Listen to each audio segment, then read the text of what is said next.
یا نبی سلام. تمہارے تابع ہو جائیں گے. تم اکثریت میں ہو. تم نے پاکستان بنایا ہے. تمہیں مساجد میں نقصان ہوا, محکمہ اوقاف میں نقصان ہوا. جناب والا, تمہاری اسکولوں اور کالجوں میں تمہارے خلاف مواد پڑھایا جاتا ہے, اخبارات اور رسائل میں تمہارے خلاف مواد, ریڈیو اور ٹی وی میں تمہارے خلاف مواد بولا جاتا ہے, مگر تم اکثریت کی باتیں کرتے ہو. ہم سنی تحریک کے پلیٹ فارم پر تمہیں کوئی روایتی بات سنانے نہیں آئے, روایتی تقریر اور اشعار سنا کر نہیں چلے جائیں گے.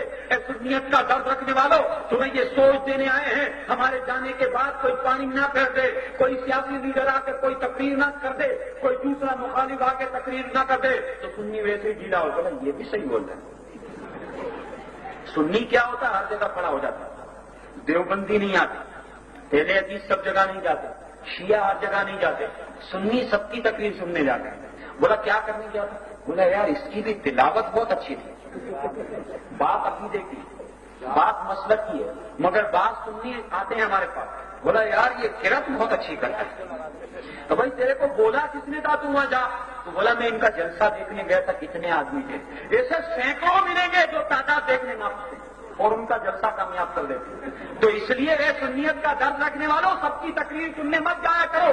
کوئی آ کر تمہیں یہ نہ کہہ دے کہ یہ فرقہ واریت ہے, یہ ہماری قوت کو برباد کرنے کا, یہ فرقہ واریت نہیں ہے. ہم یہ سمجھانا چاہتے تھے, ہم اپنے مسلک, اپنے عقیدے, اپنے نظریے کے تحت زندہ رہنا چاہتے ہیں. ہم دوسروں کی عبادت گاہ پر قبضے کی بات نہیں کرتے. ہم دوسروں کو ابھی کافر کافر بولنے نہیں آئے, بلکہ سنیت کا درد رکھنے والوں کو ایک پلیٹ فارم پر جمع ہونے کی دعوت دینے آئے ہیں. اے سنیت کا درد رکھنے والوں, جب تم ایک پلیٹ فارم پر جمع ہو جاؤ گے, تم سب سے بڑی جماعت ہو, تم سب سے زیادہ ہو, اور جو سب سے زیادہ ہوتا ہے وہ جماعت ہوتی ہے.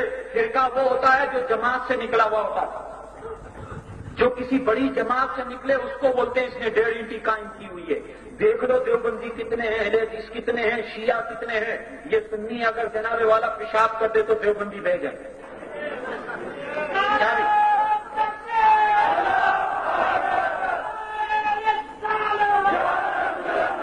ڈر تو نہیں لگتا نا قاضی صاحب, ڈر تو نہیں لگتا میں تقریر کر کے چلا جاؤں گا, بعد میں مسئلہ ہوگا. یار مجھے تو ایسے ہی جانا ہوتا ہے گھر پر. کہیں آپ لوگ یہ تو نہیں سوچتے کوئی اور بھی اسٹیج پر بھی بیٹھا ہو, بولا یار کیونکہ ہم لوگ تو ابھی تقریر کر کے چلے جائیں گے. مگر ہاں, سنیت کا درد رکھنے والوں, تم ایسا کرنے والا نہیں ہے جو تمہیں ہر کوئی چبا لے. تم کوئی ایسی کم تعداد میں نہیں ہو کہ ایک آدھ جناب والا, 2 پھول لگانے والا, 3 پھول لگانے والا تم کو لکڑی سے ہانک کر چلا دے گا. تم اس کو کہنا اگر ہم یہاں موجود نہ بھی ہوں, ہم تمہارے درمیان میں موجود نہ بھی ہوں, تو تم اس کو کہنا کہ ہمیں اتنی سختی کر, اتنا ظلم کر کہ ہم بچ نہ سکے. اگر ہم بچ گئے اور ہم باقی رہ گئے تو تیرا معاملہ بھی سلامت نہیں رہے گا.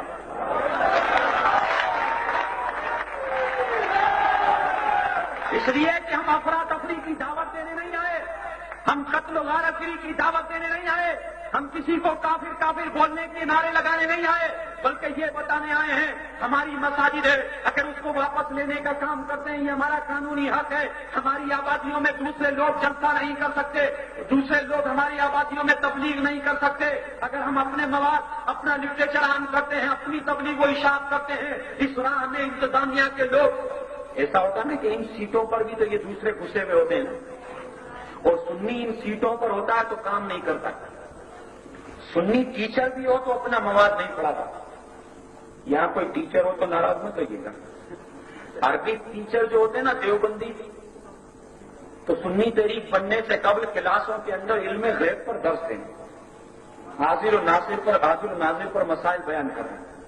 اور جب سنی سے بولا یار سرکاری ملازم میں کیا کرتا ہوں, اور شیعہ اگر ڈی سی کی سیٹ پر بھی ہو اور جلوس کے ساتھ چل رہا ہو تو ایسے ماتم کر رہا ہوتا ہے, چھپ چھپ کر وہ اپنی رسم ادا کر رہا ہوتا ہے. سمجھ میں آ رہی ہے نہیں؟